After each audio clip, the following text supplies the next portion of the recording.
This is the Mets Postcast, your instant game reaction for the New York Mets. Part of the Locked On Podcast Network. Your team every day. For the second time in 3 days, Ryne Stanek blows a save. The Washington Nationals walk off the New York Mets, and we have a lot of questions about where this bullpen is at right now. Welcome in to the Mets Postcast here on the Locked On Mets YouTube channel and on the Locked On Mets podcast feed. I am your Postcast host, Chris Schubert, here with you after each and every Mets game throughout the course of the season. And let's just face reality, ladies and gentlemen. That is easily the worst loss the Mets have had this season. They got out to a 6-run lead in this game. They then proceed to blow that 6-run lead, and the bullpen has a meltdown in the 7th, and they have almost a meltdown in the 8th, and then they have a complete meltdown in the 9th inning. And of course, that is the only place for us to start here on today's show. This is what you'll be talking about. I know there will be questions, and we can certainly debate whether or not Edwin Diaz should have been used for a second straight day today in order to get the final 3 outs and pick up this win. But this should have never even gotten to this point. The New York Mets had a game today that was on cruise control. A 5-run first inning. They had a 6-run lead when they were up 6-0. They then had a 6-run lead when it was up 7-1. Tyler McGill had his longest start of the season, going 6 1/3. This game falls at the feet of Jose Butto and the meltdown that he had in the 7th inning, and then Ryne Stanek blowing it in the 9th inning. And the Mets bullpen, which has been a strength so far, that has been the fuel to this 19-9 start, was the reason why they lost this game today. And I don't know if it's just that this group is overworked. We have wondered aloud if this team is going to be able to continue to have the success that they were having with their bullpen, when it felt like every single day they were being asked to get a ton of outs. And I know Jose Butto and Huascar Brazaban and Max Kranick have been their multi-inning guys to help them not rely on their high-leverage relievers day in and day out. But this team has asked so much of their bullpen through the first 28 games. You wonder if it is just coming back to haunt them, that they have not gotten the regular, consistent length. And it's kind of ironic that on a day when Tyler McGill gives you his best start in terms of length all season long, he goes 6 1/3. You can't get the quality outs from your bullpen. You're not asking them to come into the 5th or the 6th inning. You're asking them to come in the 7th inning and get you, at that point, it was 8 outs, and they're unable to get that. So a lot of questions right now. Jose Butto certainly is the guy that I think we start the conversation with, because it has been a rough go for him as of late. I'm looking at his last couple of outings. He gave up a run against the A's in Sacramento, gave up 2 runs in an outing against Minnesota, had good outings against the Cardinals, and then his first outing against the Philly series, but 2 walks in his last time out against Philly, where the Mets won that via a walk-off. And then today, just comes in. It is a 7-2 game, proceeds to give up a single to make it 7-3, and then the 3-run home run that capped off a 5-run 7th inning. And that didn't erase everything from the Mets. That was saved for the bottom of the 9th, but certainly put this game that, again, was on cruise control. Cruise control. Tyler McGill was rolling in this one. We'll talk about his day here in a little bit. A 5-run first. You're sitting back, kicking your feet up, thinking the Mets are going to roll to their 20th victory of the season. And instead, it is an absolute meltdown. I don't think there is another way to describe what we saw today from the New York Mets. You score 7 runs. With the way this pitching staff has been all season, they're supposed to win this baseball game, and it is inexcusable that they blew it. Ryne Stanek, for the second straight time out, they've asked him to get a save, and he has blown it in the 9th, and it is immediate trouble. On Friday night, it was a leadoff triple. And I know we had the debate on Friday about Soto being able to get to that ball and all the defensive things that went wrong in that game on Friday. But at the end of the day, it is leadoff trouble then, and it is leadoff trouble today. It was a leadoff double, not a leadoff triple, that sets everything in motion, where the Nats don't even need to put together a hit to get that runner in when he's at second base with nobody out at that point. A sac fly or a ground ball moves him over to third, and they're able to drive him in on a hit. just can't have self-inflicted wounds, can't set up the Nationals in a one-run game with an immediate scoring opportunity with a leadoff hit. You have to get that first out.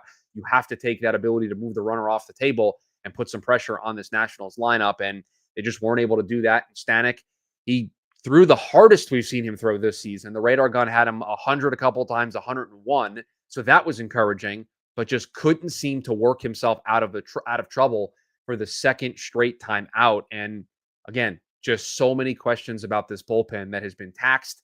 They're going to go to a sixth starter here this week, probably on Wednesday. They called up Jose Urena, who may start that game.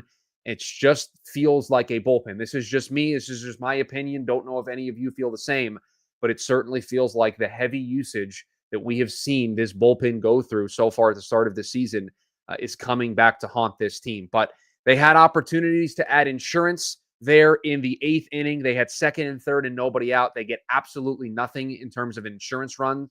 Again, you shouldn't need insurance when you have a 6-run lead, but at the same time, second and third, nobody out.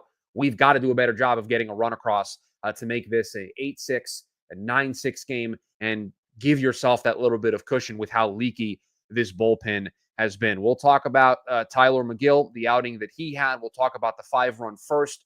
There were some encouraging things, but boy, a lot of questions coming out of this one. As for the second time in 3 days, the Mets bullpen has an absolute meltdown, and they blow this one in Washington. We'll get to the rest of this game here on the other side. The NBA playoffs, they are underway, and FanDuel is giving new customers an incredible way to get in on the action right now. When you join FanDuel and place your first $5 bet, you'll get $250 in bonus bets if your bet wins.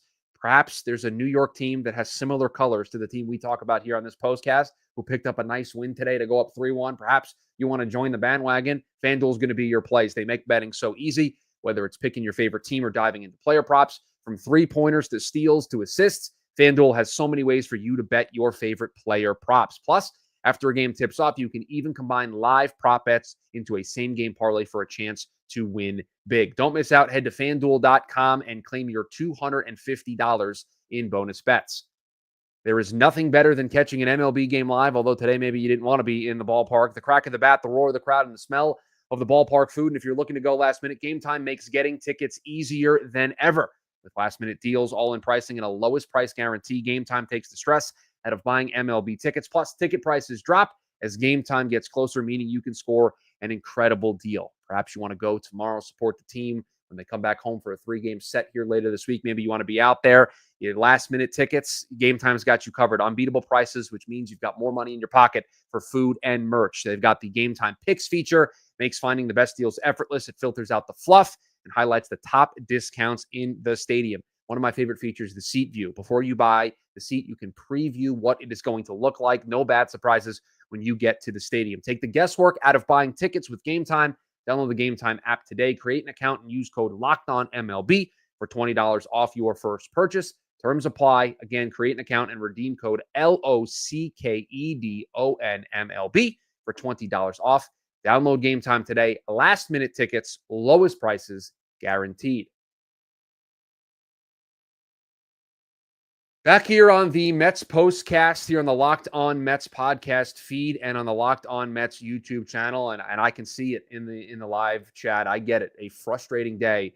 Just one that you don't want to have to look back on at the end of the season and wonder what could have been if the Mets miss out on the playoffs by a game or they miss out on the division by a game. And I know we sit here today with them having a healthy lead, but we expect this to be competitive.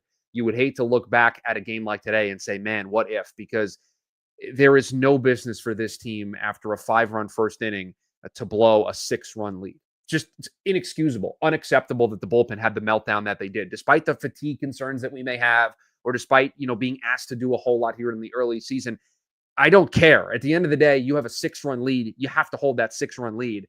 And you could see what the Mets were trying to do. And this will segue us in to the day that Tyler McGill had. They asked him to go out there and go into the 7th inning, his lengthiest start of the season. 6 1/3, 3 hits, 3 earned runs, the 1 walk, the 9 strikeouts, did allow the 1 home run. I was going to say it was his best start of the season, although the stats, inflated a little bit because Jose Butto allowed those inherited runners to score. But McGill was going to give this team length. And you could see when they had McGill go back out there for the 7th, even though he was at 92, 93 pitches, you saw what they were trying to do. They were going to ask McGill to get them through the 7th, even if it was an elevated pitch count. And Jose Butto, who before today, the last time that he pitched was Wednesday against Philly, they were going to say, hey, Jose, hold on to a 6-run lead, 5-run lead, get us 6 outs. We're going to save the bullpen. We're going to save Diaz. We're going to save Garrett, who worked 2 days in a row. We're going to save Max Kranick. You could see what the Mets were trying to do. Just didn't work out. Jose Butto comes in, and he has a meltdown, only gets 2 outs, 3 hits, 3 earned runs, 1 strikeout, and then the big home run to Adams that brought this into a 1-run game. And now the Mets were left into scramble mode, and they then had to ask Huascar Brazoban. And then it's easy while you're watching the game because you can look, and I pulled up the FanGraphs usage charts. You could tell who the Mets were going to use. They were going to use Brazoban, who hadn't pitched in a little bit, or last pitched on Friday, had a day off in between. And then Stanek, who last pitched on Friday. You could tell that they were probably going to try to stay away from going to Diaz back-to-back days. Again, the Mets playing a bunch of games in a row. And that was the plan. Brazoban got into trouble in the 8th, but was able to work out of trouble. And then it all set up for Ryne Stanek to have himself a redemption moment and close this thing out, make us forget about Friday. And instead, there's just a big magnifying glass that is on this bullpen who has been leaking oil the last couple of days for sure. So certainly a concern right now for the New York Mets. It was a 5-run start for this team, a 5-run first inning that saw them bat around. So everybody get involved. Viento sac fly, Nimmo sac fly, Terrens with a single that scored a couple. Acuna gets involved going the other way. And they get off to a 5-0 lead. And you saw the contribution. Soto had a big day.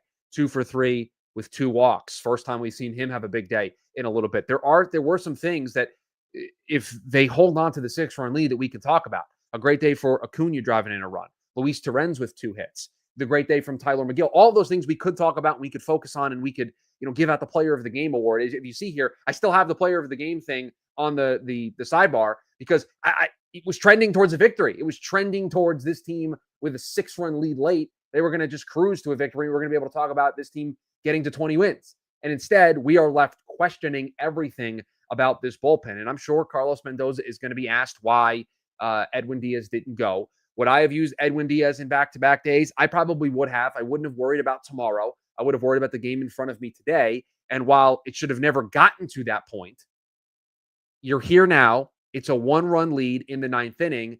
I would have asked Diaz to go another day to lock this game up, get a victory, put it in my back pocket, and then worry about tomorrow. That's what I would have done because you would have had Reed Garrett for tomorrow after not pitching today, after pitching the last 2 days. You would have had Stanek after 2 days off. You would have had some arms available to you. So, again, you don't have your closer. Yes, because you use them 2 days in a row, but I got a baseball game in front of me. My team's leaking oil. Huascar Brazoban barely gets out of trouble. Jose Butto allows this to be a close game. I have to close this down. I have to make sure I get this victory and put it in my back pocket. And I think that was a mistake. I think that was a mistake by Carlos Mendoza. But again, the big critical blunder here is Jose Butto, who is, out of everybody in the bullpen right now, I think the person that concerns me the most because it has been a roller coaster ride his last 6 times out, where you see the good and you see what he can be, and then you see games like today. And those games like today have been too regular, I think, for somebody who's been getting some high leverage situations here for the New York Mets. So that's probably concern number one, the overall fatigue and just the amount of length they've asked from their bullpen, the amount of outs they have asked from their bullpen. They just have not been able to get that done. Listen, I see some people in the chat talking about, Marte and not getting those runs in the 8th inning. I get it. Trust me. I'm very aware that they missed an opportunity with 2 guys on in the 8th, or was it the 9th when they had 2 men on and nobody out to try to drive in an insurance run. I get that. This is on the bullpen today.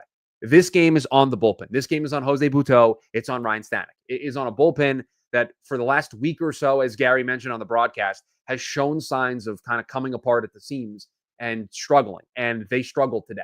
And they blew it just like they blew it on Friday. That's what this game is about. And they're going to have to figure out a way, whether it's through getting length from their starting pitchers. And it doesn't really set up great when Griffin Canning's the guy that's going tomorrow, and he isn't known for giving the Mets length so far this season. But they're going to need to start getting 6 innings regularly out of their bullpen. And I said this on Twitter a couple of days ago. One of the criticisms that we've levied here on this postcast of Carlos Mendoza is sometimes he sticks with starters too long, and then he allows teams to get back into the game. And he's done it a couple of times with Griffin Canning this season. Well, the reverse of that, or maybe one of the subplots of that, is because they've asked so much of the bullpen, Carlos may feel forced to stay with his starters a little bit more to try to steal outs. And I think that's what he was doing today. But McGill was pitching really well, didn't have a problem with it. And now you worry that tomorrow, with the bullpen kind of showing signs of struggling, leaking oil, fatigue, whatever you want to call it, does he maybe try to stick with Griffin Canning a little bit longer? And instead of going to the bullpen, he leaves Canning in. And instead of being the bullpen that gives it up, it's Canning that gives it up. And so you can walk yourself into problems however you choose to slice this. So the Mets have a problem right now. Their bullpen is leaking oil. That's the phrase that we'll use. They have to get it back on track. And perhaps Dedel Nunez, we said it yesterday with the Minter injury. We wondered if he could be a candidate. He wasn't. But I wonder if the Mets, looking at the guys who have options down there in the bullpen, it's just Reed Garrett, Max Kranick, and Huascar Brazoban. None of those 3 guys, I think, are the prime candidates to be sent down. I think it's Jose Butto that you're considering probably making a move with if you were going to send somebody down and bring another arm up. But I think this team's going to need reinforcements. Dedel Nunez, they're going to need length from their starters, and hopefully they can start to get that tomorrow with Griffin Canning on the mound as they'll try. Yesterday, and nobody corrected me in the moment, but this is on me. Yesterday, I said the Mets could go for the series win today. It's a 4-game series. I forgot that it was a 4-game series. The series win was not on the line today. Now tomorrow, the Mets will try to – maybe this was my fault. Maybe this was on me because I said they were going for the series win today. But tomorrow, they'll try to salvage just a split of this series when they will take on the Washington Nationals, and it'll be Griffin Canning against old friend Trevor Williams. So the Mets will try to bounce back. And again, you score 7 runs, you have a 6-run lead. You're supposed to lock these games down. And I think so far, and listen, the Mets are going to lose games this year. Even if they win 90-plus games, they're going to lose 70 times. But it's ones like these that really hurt. And it's ones like these that you put on a list and you look back at the end of the season. And if they miss a spot by a game or so, these are the ones that we'll remember if they miss out, if they are a wild card team instead of winning the division, if they don't make the wild card, whatever the case may be. And I don't want to think worst case scenario, but if they miss out by something, you're going to remember these types of games. You're going to remember these types of games. But listen, this team is still 19-9. They have a chance to win a game tomorrow to get to 20 wins. They're off to an incredible start. It is not, the sky is not falling. This team is not completely coming apart at the seams. Juan Soto had a nice day today. The offense scored 5 runs in the first. Mark, I'm not calling it an acceptable loss. It is not an acceptable loss. This is probably the worst loss of the season. But I am looking at a team that on the standings is still 19-9, and they are the only team in baseball that has not lost double-digit games yet this season. You have to put things in context. Is the bullpen a problem? Absolutely. Is Jose Butto somebody that we should be concerned about in terms of the reliability? Absolutely. Does this team have an issue that if they do not get it under control, it's going to lead to more things like this? Yes, because we just saw it again on Friday. A tough loss. You have a bad taste in your mouth. You blew a 6-run lead, You're up 7-1 in this game. This one hurts. This one stings. It feels weird. Like you're sitting back, relaxing, watching this team cruise. McGill having his best start. You're feeling really good about things, and it just all comes apart in a matter of moments. It is frustrating to say the least, but the sky is not falling. The Mets are going to play baseball again tomorrow. The offense scored 7 runs today, and we will see if they are able to bounce back. But yeah, let's keep an eye on this bullpen, because if there is something that could slow this team down from this good start that they've had, again, 19-9, it is this bullpen, because we've seen it in 2 of the last 3 days in particular, but over the last week or so, they have shown signs of slipping a little bit. That's going to do it for us here. A tough postcast to do as the Mets were cruising to a victory, but instead it falls apart, and they, for the second time in 3 days, get walked off by the Washington Nationals. They will try to split this series tomorrow with Griffin Canning on the mound, and we will be right back here to break it all down once it is done. So Griffin Canning against old friend Trevor Williams tomorrow, as the Mets will go for the series split. But that's going to do it for us here on the Mets Postcast. If you're new, subscribe, hit that notification bell so you're notified when we go live, and join us next time when the Mets are done after each and every game throughout this season. A tough one for the Mets today. For the second time in 3 days, they get walked off on. They'll try to rebound tomorrow. We'll be here to break it all down. See you, everybody.